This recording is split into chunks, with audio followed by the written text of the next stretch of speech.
আবারও সবাইকে welcome SK education 2.0 চ্যানেলে।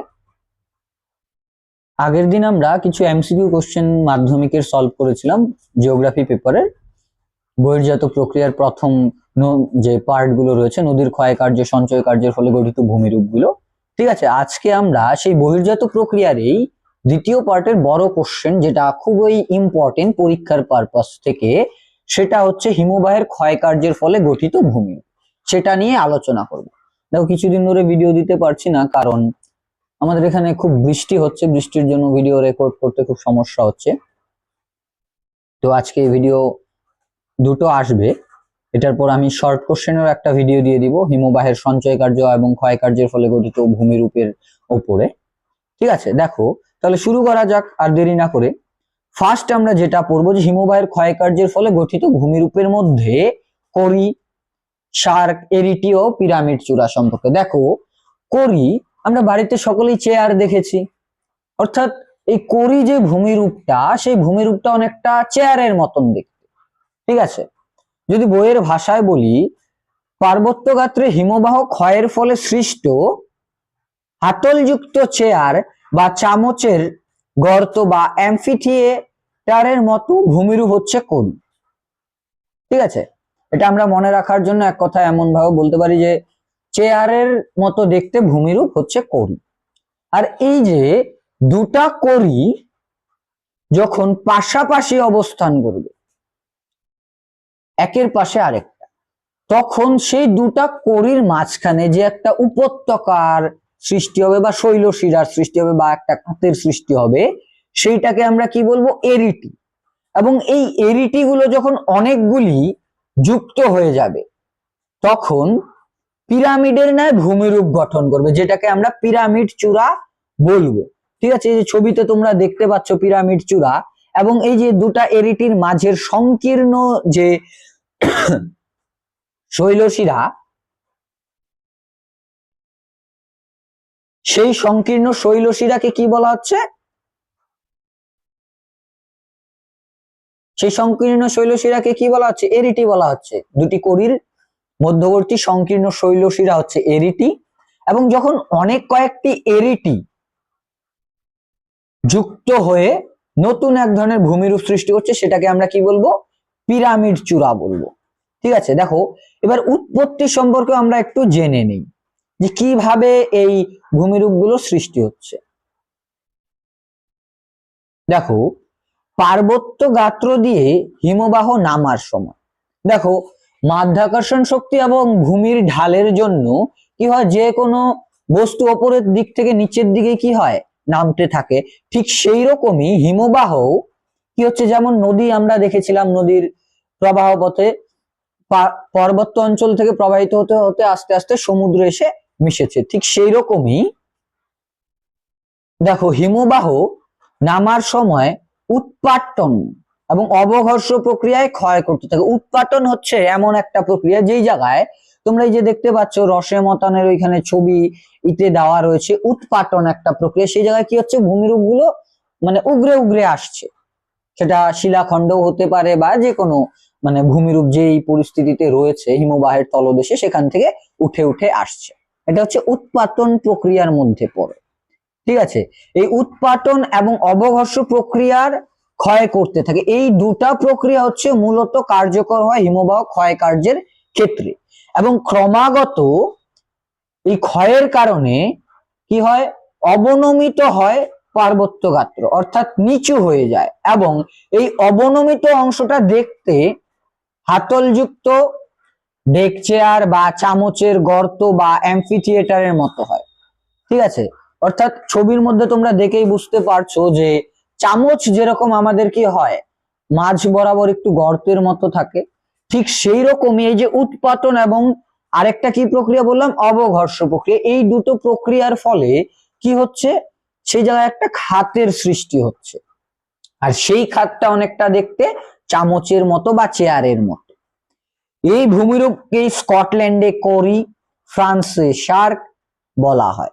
দেখবে এই যে দুটো আমি কথা বললাম, যে স্কটল্যান্ডে করি এবং ফ্রান্সে শার্ক, এই দুটো কোশ্চেন কিন্তু এমসিকিউ এর মধ্যেও আসে। তো একটু ভালো করে তোমরা পড়বে আর ভিডিওটা একটু শেষ পর্যন্ত দেখবে। যদি ভালো লাগে লাইক কমেন্ট করবে, অবশ্যই সাবস্ক্রাইব করবে এবং আমার ইউটিউব চ্যানেলটিকে অবশ্যই শেয়ার করবে বন্ধুদের কাছে রেফারেন্স হিসেবে। এবং আমি টেলিগ্রাম চ্যানেলের লিঙ্কটিও আমি ভিডিও ডেসক্রিপশনের মধ্যে দিয়ে দিব, সেখান থেকে তোমরা আদার্স তোমাদের ক্লাসের বিভিন্ন নোটস গুলো জিওগ্রাফি বিষয়ের সেখান থেকে পেয়ে যাবে।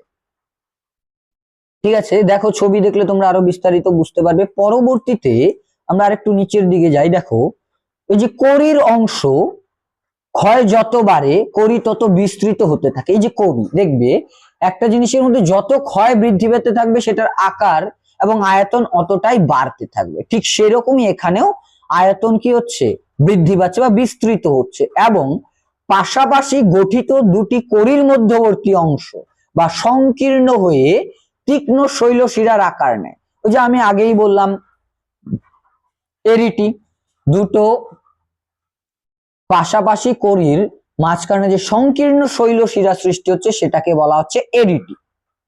এবং পিরামিড চূড়া যখন অনেক কয়েকটি এরিটি কি হচ্ছে একসঙ্গে যুক্ত হচ্ছে, যুক্ত হয়ে সেটা অনেকটা দেখতে পিরামিডের ন্যায় হচ্ছে, তার জন্য সেটাকে পিরামিড চূড়া নামকরণ করা হয়েছে।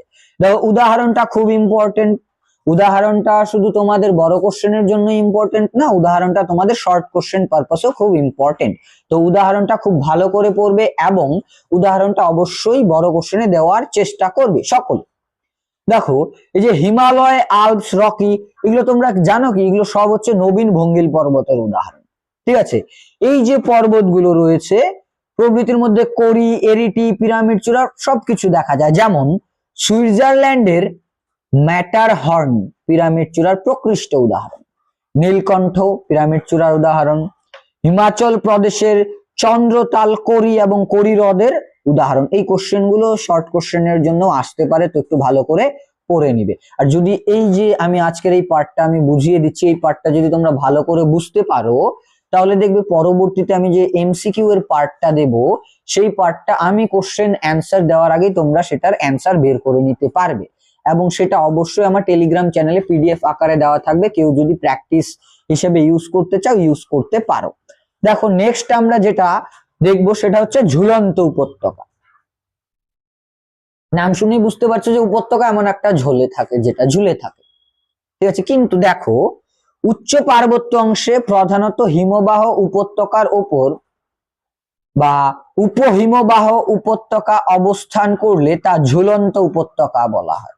তাকে ঝুলন্ত উপত্যকা বলে, অর্থাৎ একটার উপর যখন আরেকটা অবস্থান করে, ঠিক আছে, সেটাকে কি বলা হয়, ঝুলন্ত উপত্যকা বলে। ছবি দেখো এই যে একটা অবস্থান করছে, পাশাপাশি দেখো টা রয়েছে, ঠিক আছে, সেটাকে আমরা কি বলবো, ঝুলন্ত উপত্যকা বলবো। দেখো বিস্তারিত আরেকটু আমি বলে দিচ্ছি যে এই ঝুলন্ত উপত্যকাটা কিভাবে সৃষ্টি হচ্ছে।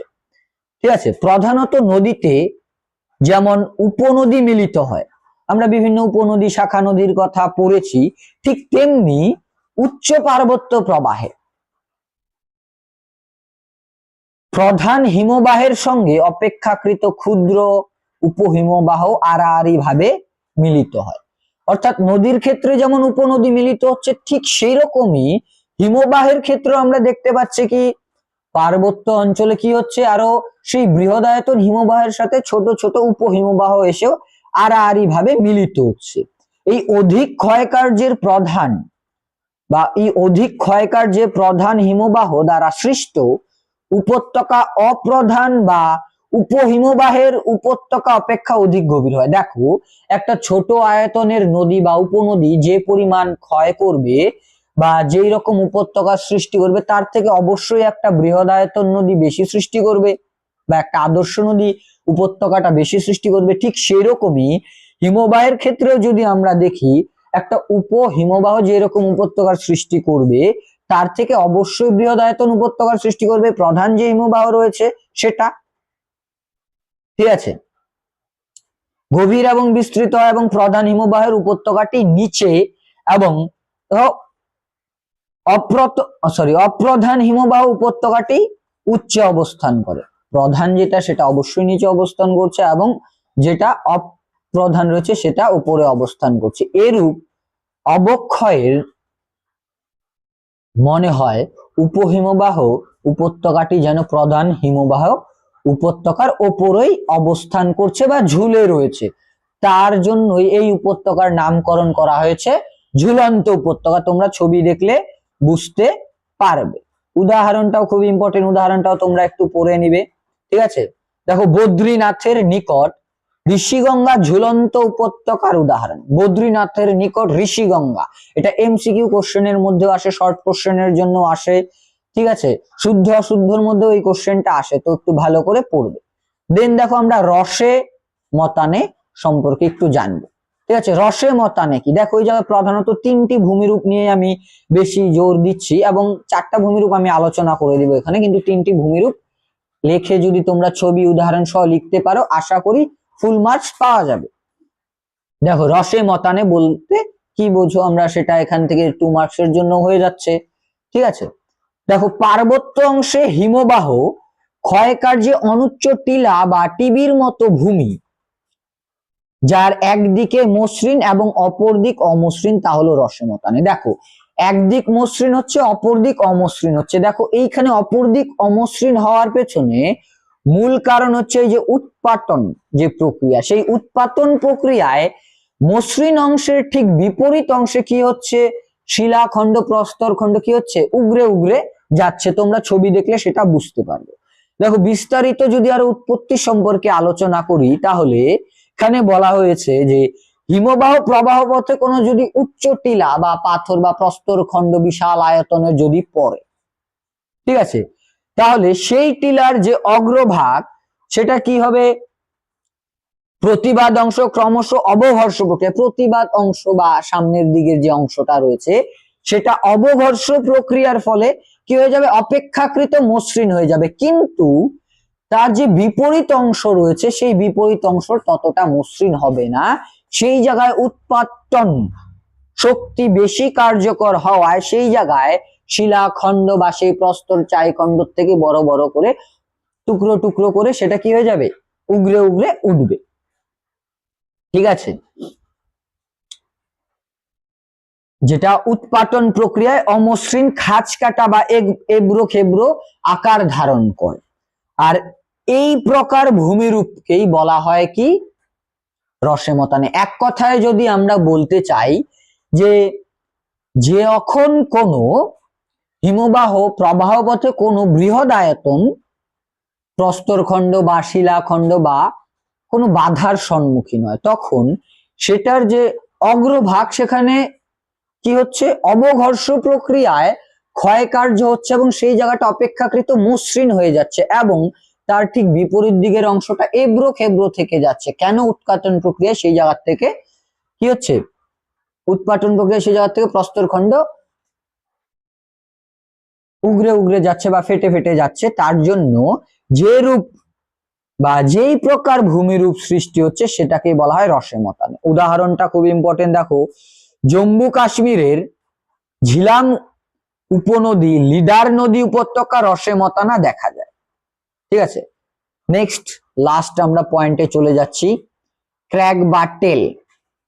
ঠিক আছে, ক্র্যাগ বা টেল কি? দেখো যাওয়া ছবি দেখলে তোমরা ক্র্যাগও বুঝতে পারবে, টেলও বুঝতে পারবে। দেখো বৈষম্যমূলক হিমবাহ ক্ষয় কার্যে কঠিন শিলা গঠিত অনুচ্চ টিলা। দেখো আমরা নদীর ক্ষেত্রেও পেয়েছি যে নদী তার প্রবাহ পথে সবসময় যে কোমল শিলা বা সবসময় কঠিন শিলা পাবে তার কোনো গ্যারান্টি নেই। কখনো কঠিন শিলাও পেতে পারে, কঠিন শিলার ঠিক পরবর্তী পর্যায়ে আমরা দেখতে পারি হয়তো কোমল শিলা অবস্থান করছে।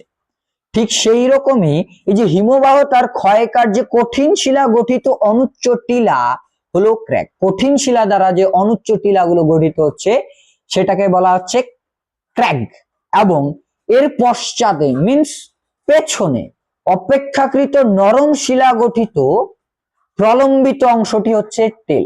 অর্থাৎ ক্র্যাগের যে পার্শ্ববর্তী বা পশ্চাদে যে নরম শিলা গঠিত ভূমিরূপটা রয়েছে সেটাকে বলা হচ্ছে টেল।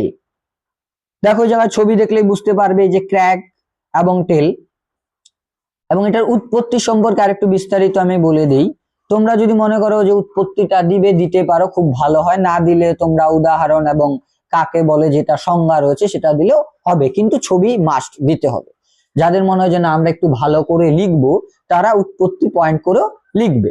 ঠিক আছে, দেখো উচ্চ পার্বত্য অংশে বৃহৎ উঁচু কঠিন ও নরম শিলাস্তর একসঙ্গে অবস্থান করলে কঠিন শিলা অপেক্ষাকৃত নরম শিলা দ্রুত ক্ষয় হয়। দেখো আমরা নদীর ক্ষেত্রেও, নদীর প্রবাহের মধ্যে আমরা দেখেছি যে কঠিন শিলা অপেক্ষায় কি হচ্ছে, নরম শিলা অধিক ক্ষয়প্রাপ্ত হচ্ছে। ঠিক এই হিমবাহের ক্ষয়কার্যের ফলে গঠিত ভূমিরূপের মধ্যে আমরা সেম জিনিস লক্ষ্য করব যে কঠিন শিলা অপেক্ষায় নরম শিলা ক্ষয়প্রাপ্ত বেশি হচ্ছে। অনেক সময় এই কঠিন শিলার পশ্চাতে বা অনুবাত অংশে নরম শিলাস্তরে কঠিন শিলাস্তরটি ক্ষয়ের হাত থেকে রক্ষা করে। কঠিন শিলাস্তরটিকে কে ক্ষয়ের হাত থেকে রক্ষা করছে বুঝতেই পারছো। এরূপ অবস্থায় অর্থাৎ এমতো অবস্থায় কঠিন শিলার পশ্চাতের অংশটি প্রলম্বিত হয়ে লেজের আকারে অবস্থান করে। দেখো কিসের আকারে, লেজের আকারে। লেজকে আমরা ইংরেজিতে টেলও বলি। ঠিক আছে, লেজের আকারে অবস্থান করায়। ঠিক আছে, এই কঠিন শিলা গঠিত উচ্চ টিলাটিকে ক্র্যাগ এবং ওই লেজের ন্যায় যে গঠিত নরম শিলার যে ভূমিরূপটা সেটাকে বলা হচ্ছে টেল।